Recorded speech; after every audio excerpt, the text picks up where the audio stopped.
What happened with me with this film? So I accepted the film and I was really excited to take this, and I loved the idea, and I was reading it, and I gotten probably 2 weeks into my preparation for the film, and my father was diagnosed with cancer. And I was like, first it stunned me, and then it was the magical work of the universe. I could not believe that this was the film I was working on, and I was, forced to face, my father's mortality. So it was rough for about a week, and I got it together, and I decided that we would use the process of the character who was suffering a loss, and I would share my preparation with my father. And so we just started talking about love, time, and death. And it was some of the most open and powerful conversations that we'd ever had. And they gave him 6 weeks, and he lived for 4 months. So about 3 months into the 6 weeks, I go to see him one day, and he said, "Man, this shit is embarrassing." And I said, "What, Dad?" He said, "Man, you tell everybody you gonna be dead in 6 weeks. 3 months later, you still hanging around." Miss that, Dad. Yeah, I know, right?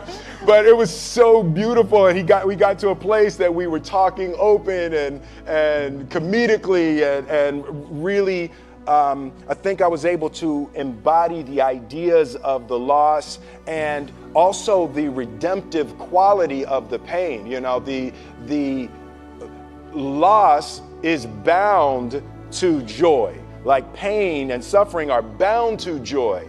The being able to survive something is actually a big part of being able to find that next wave of joy. You appreciate smaller things, right? Like it was so magnificent for me.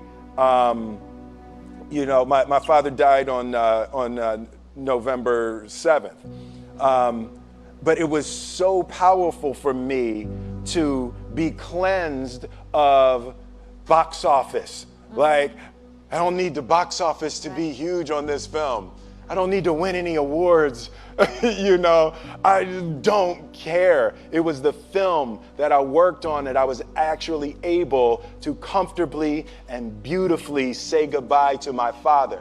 And I hope that this film embodies a bit of that, so other people who are experiencing things like that will be able to use it in that way, and it can potentially be helpful and help someone else. So it was powerful to be cleansed of the foolishness of the game of numbers and awards and all of that type of stuff, to actually be able to create a piece of art that legitimately I just want people to see and hope it can be helpful and transformative in their lives. You're talking about perspective.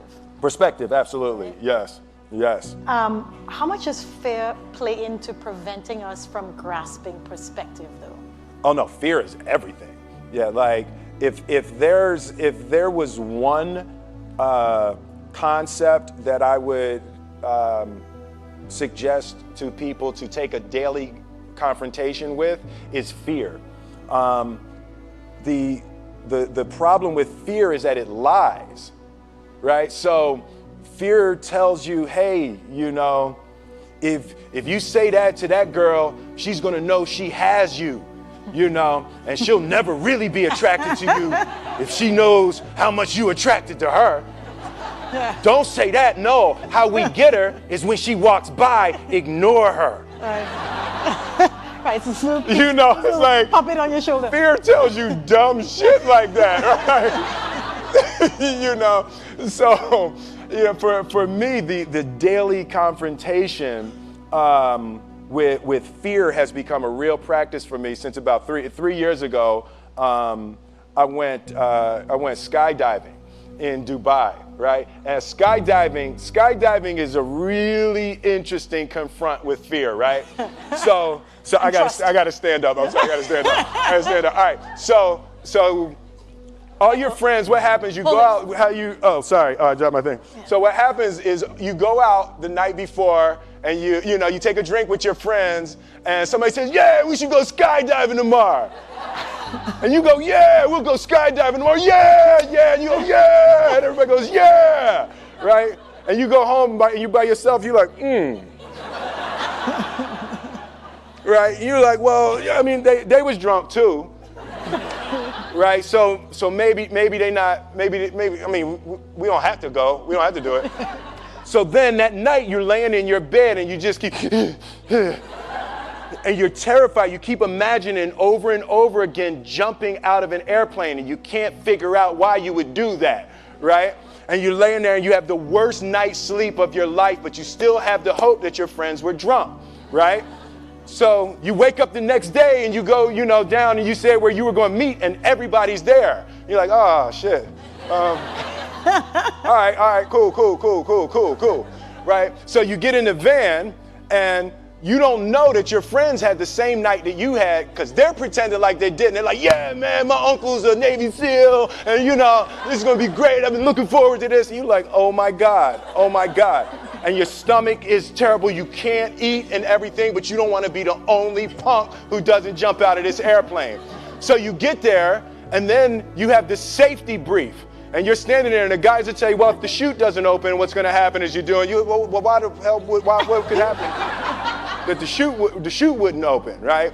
So you do a thing, and what you do is your first jump, you're attached to a guy who is going, he's going to walk you out. So you go, and you get there, and there's an airplane, and nobody's stopping. Everybody's still going. So you get onto the airplane and you're sitting there and it's extra because you're sitting on some dude's lap, some stranger. You're sitting on his lap and it's like, you trying to make small talk. Yeah, man. So you be jumping with people all the time, huh? Right? So, and then you just want to make sure, you got kids, right? You got people you need to see, right? You just want to make sure he's serious, right? So you get in there. So everything's normal. So you fly and you go up to 14,000 feet. And you notice there's a light. It's red and it's yellow and green, right? So right now the light's red. So then you start thinking at some point the light's going to go green, but you don't know what's going to happen, right? And you wait and it goes yellow. And the light goes green, and somebody opens the door, and in that moment, you realize you've never been in a freaking airplane with the door open. Right? Terror. Oh, sorry, I'm spitting. Oh, sorry. No, terror. Right? So you go, and then, if you were smart, you sat in the back, so you don't go first, right? And then people start going out of the airplane. And you go, and the guy walks you up to the end of the thing, and you're standing, and your toes are on the edge, and you're looking out down to death. And they say, on 3. And they say, 1, 2. And he pushes you on 2 because people grab on 3, right? Right? And you go, and you fall out of the airplane, and in 1 second, you realize that it's the most blissful experience of your life. You're flying, right? It doesn't feel like falling, right? It's like you actually are kind of held a little bit by the wind, and then you start falling, and there's zero fear. You realize that the point of maximum danger is the point of minimum fear. It's bliss. It's bliss. And you're flying. Right? And you're doing that. And then 20 seconds, 25 seconds, 40 seconds. And you have enough time to just kind of be like, oh, shit, that's that building. That's not like that one. Oh, you can see the ocean. Right? You start doing all of that. And the lesson for me was, why were you scared in your bed the night before? What do you need that fear for? Just don't go. Why are you scared in your bed 16 hours before you jump? Why are you scared in the car? Why could you not enjoy breakfast? What did you need that? The fear is fear of what? You're nowhere even near the airplane. Everything up to the stepping out, there's actually no reason to be scared. It only just ruins your day. You don't have to jump. And then in that moment, all of a sudden, where you should be terrified is the most blissful experience of your life. And God placed the best things in life on the other side of terror. On the other side of your maximum fear are all of the best things in life. You know? So that was sorry. So that was, no, it's good. That was my experience with skydiving and fear. All right. All right. So practically speaking. But I didn't like that take. I'm going to do it again. Back to the top. I can sell that better. Oh, no. When you decide to do something like that, like how does it work practically? Do you call your wife and be like, I might be dead tomorrow? Right. No, but that's. But I made a drunk promise. Yeah, I made a drunk promise. Yeah. How about this? So I jumped. I had such a mystical, powerful spiritual experience. I flew home and got my sons, and I went back, and 10 days later, my sons jumped, right? Yeah. Now that was a little different. Oh, let's see, that makes me stand up, right? Because I'm scared, right? So it was so Jaden went first, right? Jaden wants to do everything first. So I'm sitting there and I'm like, yeah, my sons are gonna have this crazy experience. And then Jaden went out of the airplane. And I was like, Then my oldest son, Trey, goes up and he goes out of the airplane. And I was like, this could potentially be the worst display of African-American parenting in history. Right? I was like, both my sons just fell out of an airplane. Jump. Right? Jump. Right? Because I told them to. But again, the fear again. I was like, oh my God. So I told the dude, I was like, listen, I want to see them go out, but I also want to see them land. And he's like, no, it's cool. So this time we went out and we did the straight bullet, and I just went straight down past them. Right? It was like, and he's like, good.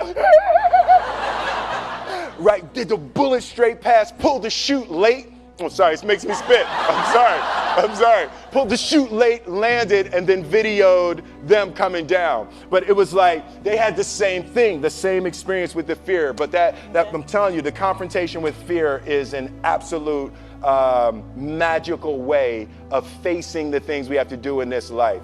You know, forget security, live for experience. All right. Now, you say you learned that 3 years ago. Yeah. Amazing. Mm-hmm. What about these small things that we get afraid about, right? So you are the funny guy, and you come along and everybody expects to be entertained in summertime, right?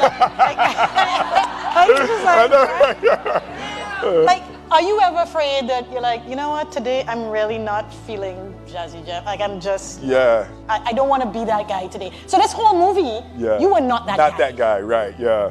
Do you have fear of that, of like disappointing people? Because like, you're supposed to be funny and cool. Yeah, you know, the thing that's been one of the major confronts for me in my life over the past 3 or 4 years. Like,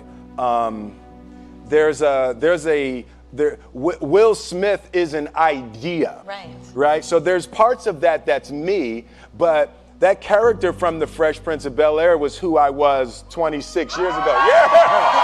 Love it. You see, they love it, right? Exactly. You people are this man's crack. Okay?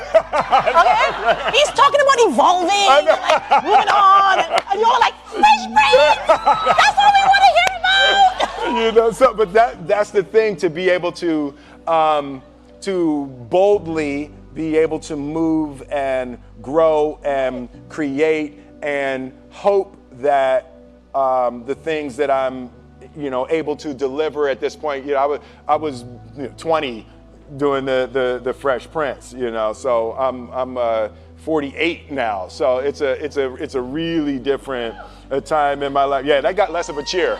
Yeah, like woo! They're like, tell us what that's like. Yeah, no, right, yeah. Yes, girls, yes. But yeah, it's. So do you have a fear of being completely who you are? Because it may disappoint some people who just want to see that 28-year-old. Yeah, no, I definitely have difficulty with that. There's a certain, when you've created things that are so iconic, it becomes healing for people. Nostalgia is healing. To the Fresh Prince theme is healing to hear that, and it just harkens back to a time and a feeling and an energy, that is a beautiful way to help relieve some little touch of suffering, So when people see me or the Fresh Prince, and even during that time, the movies that I made while I was making the Fresh Prince, so it was the Fresh Prince during the winter, and then the summers were Bad Boys, Independence Day, Men in Black, So it was like it really captured a time. So it's very difficult. I wouldn't have it any other way. I love being able to make people smile and cheer, over that. But I also am going to boldly go to new creation. Even something like the decision.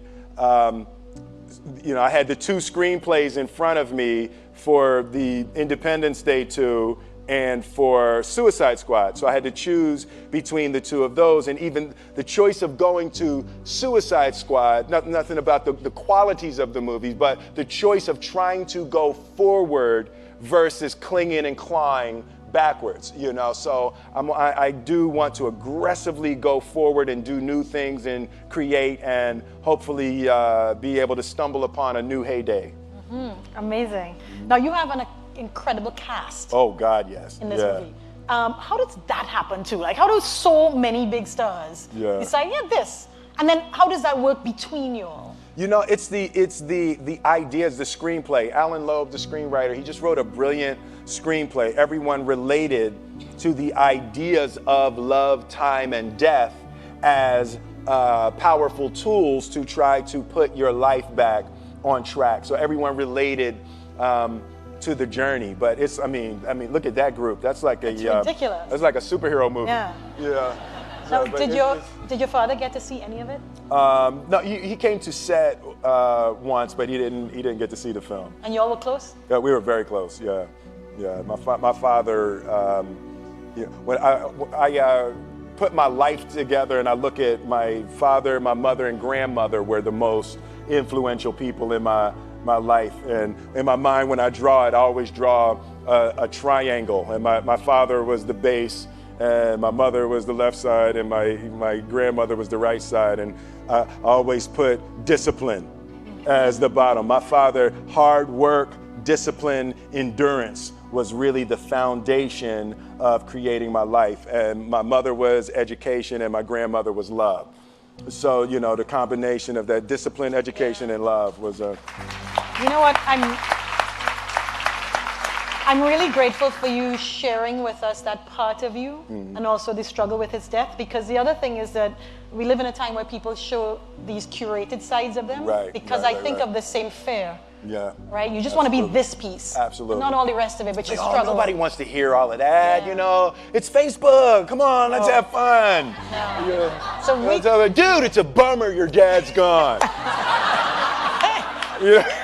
Nobody here speaks like that, right? You're like, oh, come on, brother. It's a bummer your father's gone. No,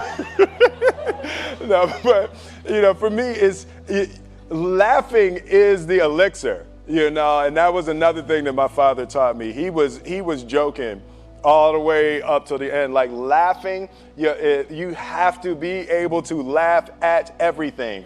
And for me, the beautiful part is that's my natural color on the spectrum. I naturally go to comedy, and when I'm looking at something, I'm always trying to find why that's funny.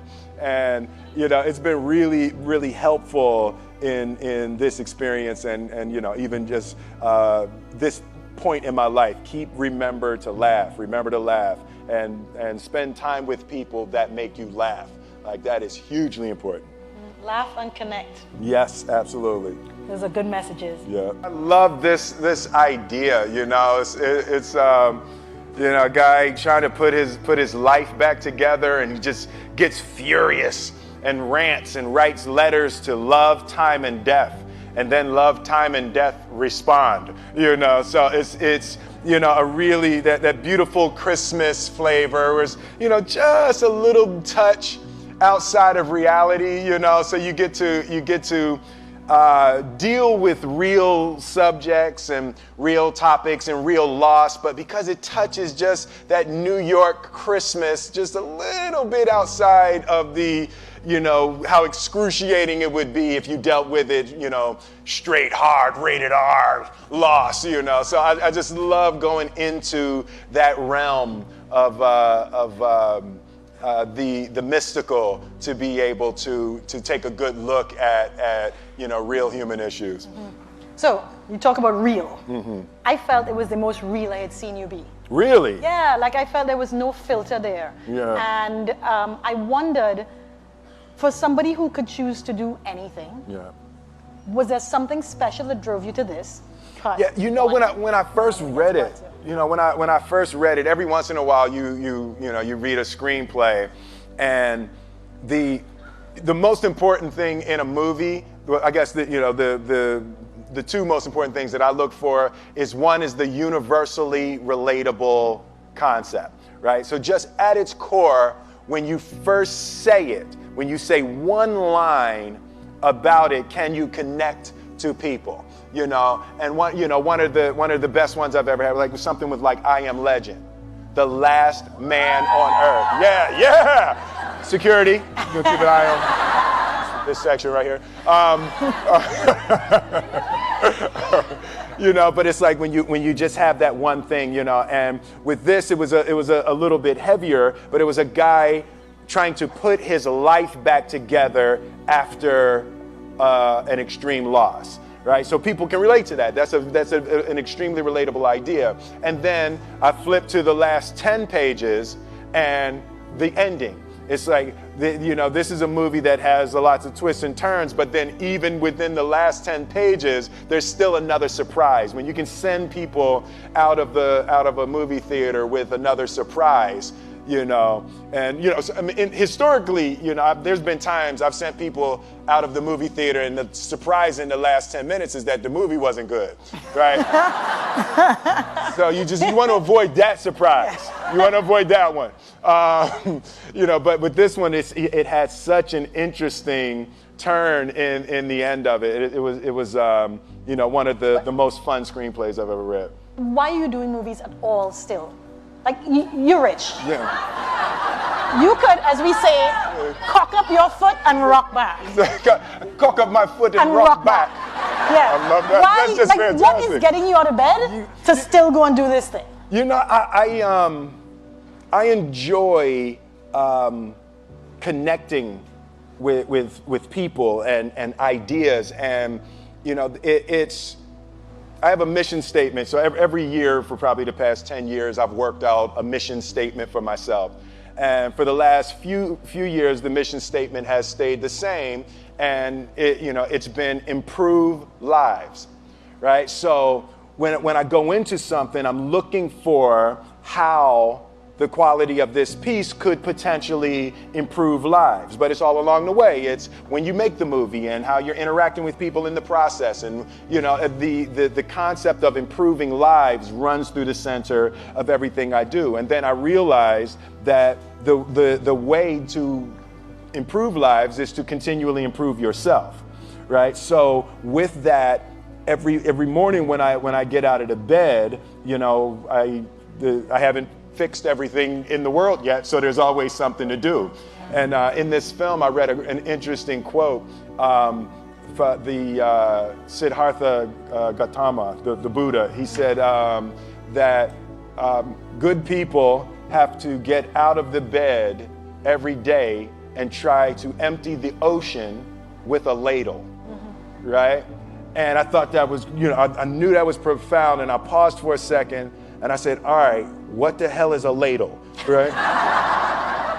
Right, so then, I touched it on my iPad, it's ladle. Oh, it's like a big spoon, okay. As we it's say, like a Philly. soup spoon, yeah, it's like a soup spoon. I was like, why do you use a soup spoon? So trying to empty the ocean with a soup spoon, as the mentality of how you wake up every day to try to do good Yeah. in the world. So for me, I'm really driven by continually trying to elevate my mind and elevate my spirit and care for my body, and to be able to love as many people as effectively as possible with this mystery of life that I've been given.